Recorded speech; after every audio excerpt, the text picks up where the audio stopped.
Hi, people of the Philippines and people of the world. Hit the button below and you will be subscribing to the Boy Abunda Talk channel on YouTube. Let's keep talking. Kaibigan, tuloy ang usap. We can bring together different sectors.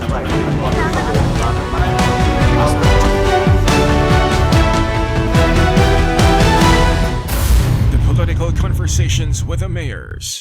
Part 1. Lani, maraming salamat. Maraming sa salamat. pagdalo dito sa aming programa. Always a Thank you. pleasure talking to you. Let's talk about education. Sabi mo nga, hindi ka man guro, but you make sure that you engage yourself with the young people and students.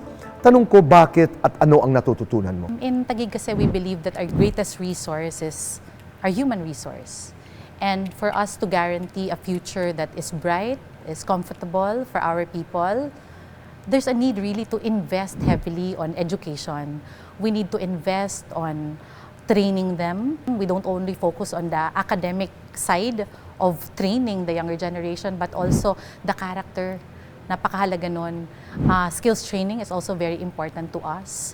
So kung naniniwala kami sa future na maganda para sa Taguig at para sa pamilyang Taguigenyo, malinaw sa amin na we need to invest on education. Ang scholarship sa City of Taguig hindi lang binibigay sa top 10%, yung hindi lang pinakamahuhusay academically, because we believe in Taguig na hindi lang sa academic side ang focus dapat natin, no? Kasi yung intelligence may iba-ibang form yan. Pwedeng hindi nag-excel sa academics pero mahusay sa arts, mahusay sa sports. So we recognize that. So ang mga kabataan sa Taguig, basta't gusto nila na mag-aral, susuportahan ng local government. In your case, in Taguig, Lani, aware ba ang constituents mo at paano mo ipinapaalam sa kanila na may mga programa ang iyong gobyerno sa edukasyon, sa kalusugan at marami pang iba para sa kanila na available, halimbawa sa City Hall? How do you do it?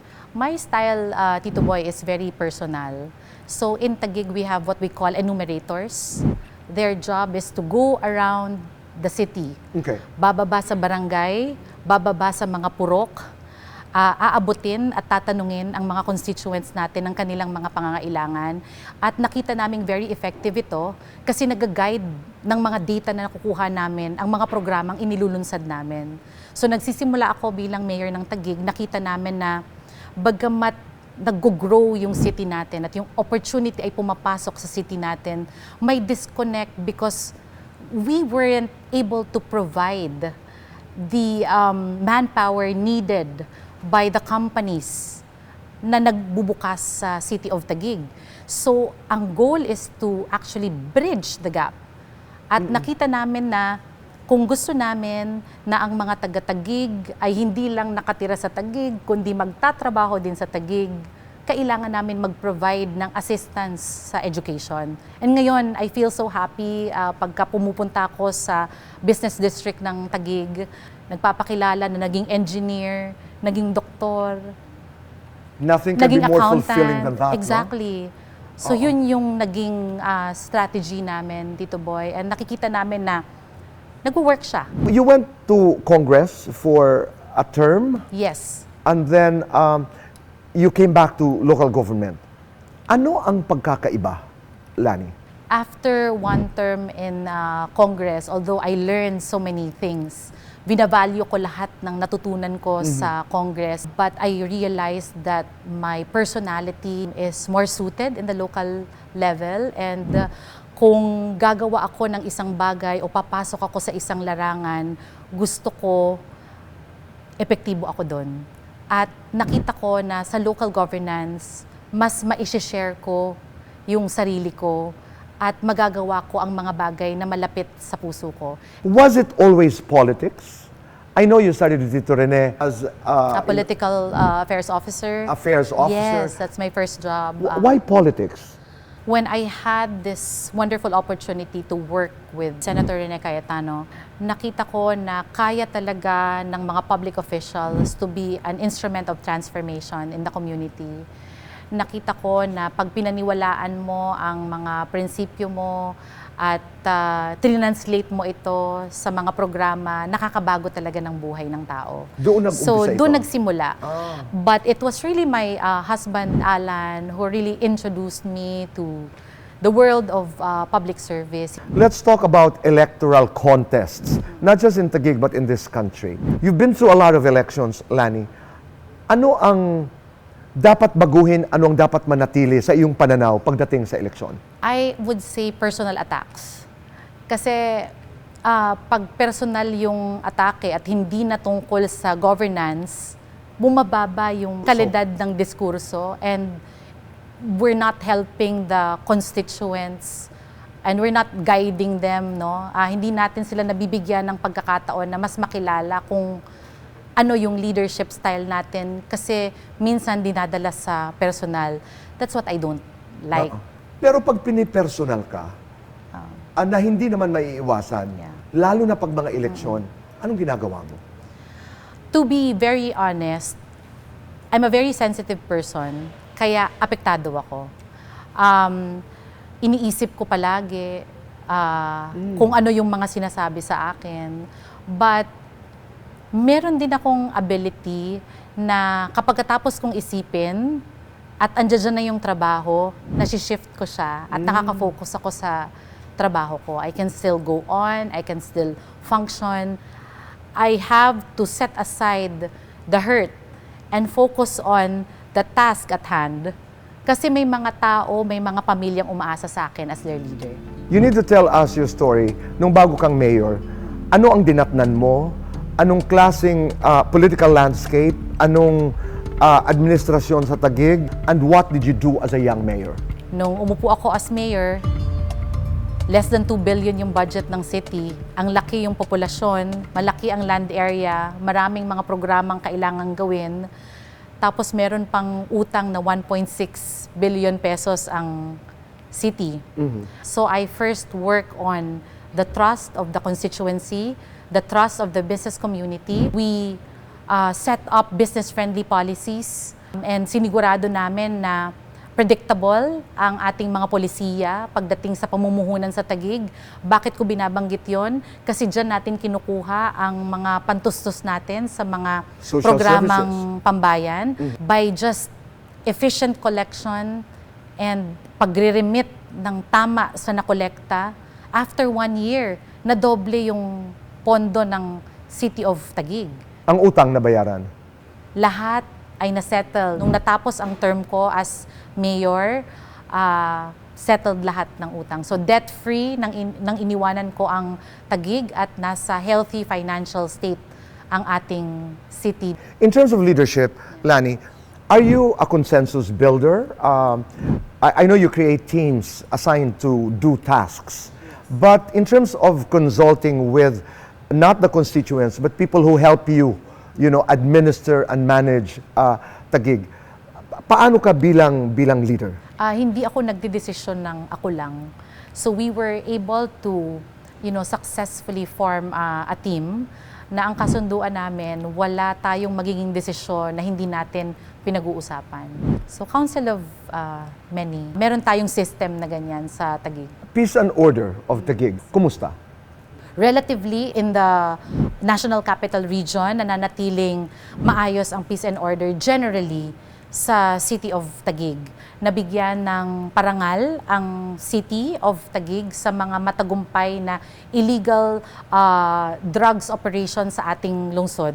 No? So, lahat halos ng mga kaso ng mga nakapiit ngayon sa kulungan, drug-related yan. So, kung mahusay ang anti-drug campaign ng isang lokal na pamahalaan, ibig sabihin, significantly nare-reduce din ang mga krimen na nangyayari sa ating pamayanan. But we also support rehabilitation, Tito Boy, ha?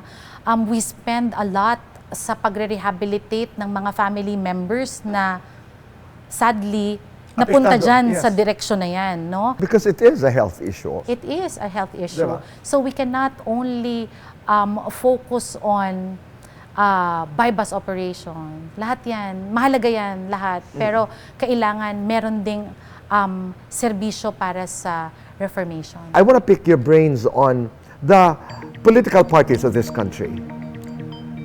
May mga nagsasabing epektibo ang multi-party system, may mga nagsasabing ibalik natin ang two-party system. Anong yung pananaw at anong epekto nito sa lokal na politika or public service for that matter?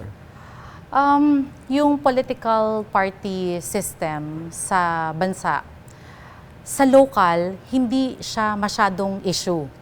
Dahil sa local, dahil mas maliit yung botante, madali sa tao ang pagdedesisyon.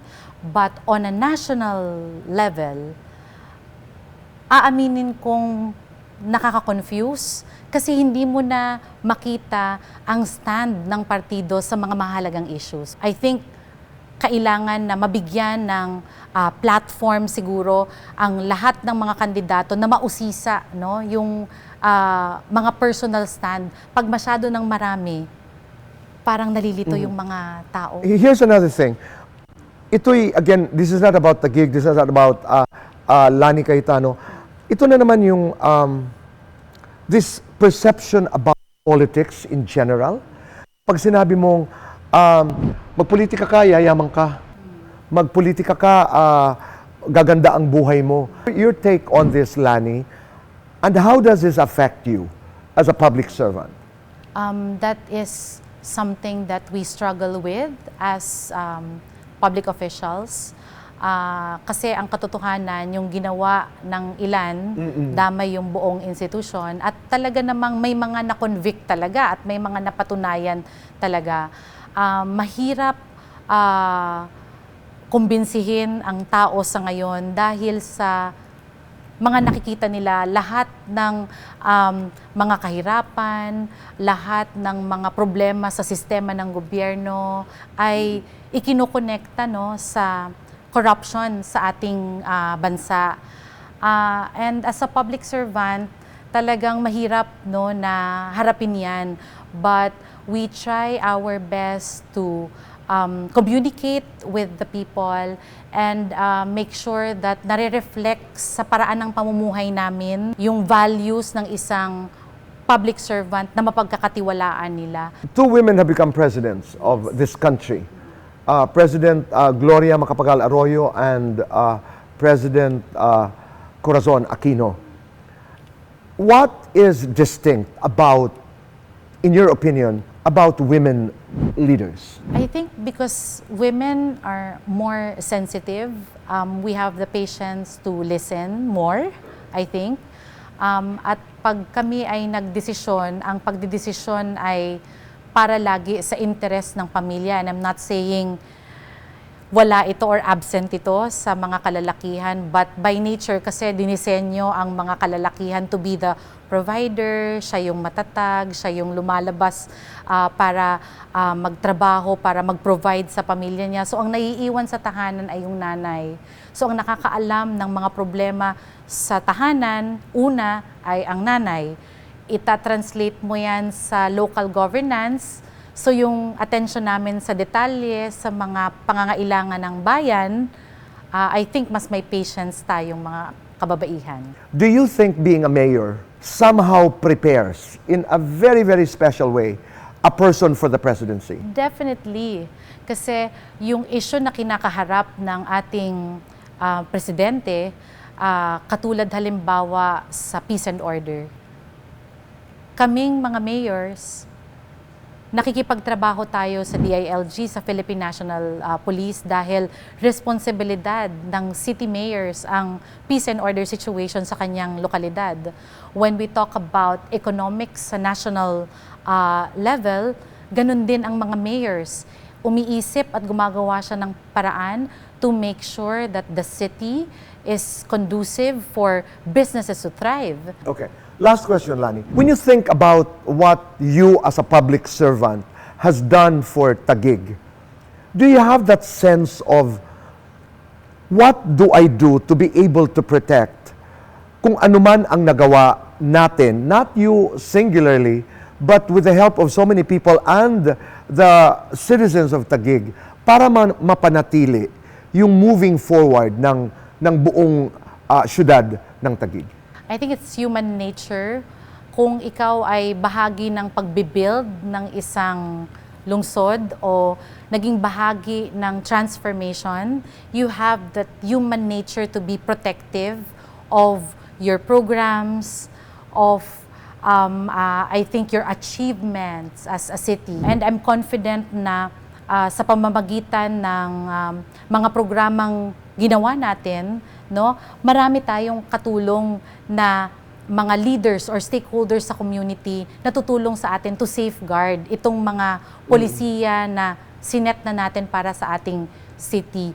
If you were to write your epitaph, Lani, how would that go? Siguro as a leader who's sensitive to the needs of my people.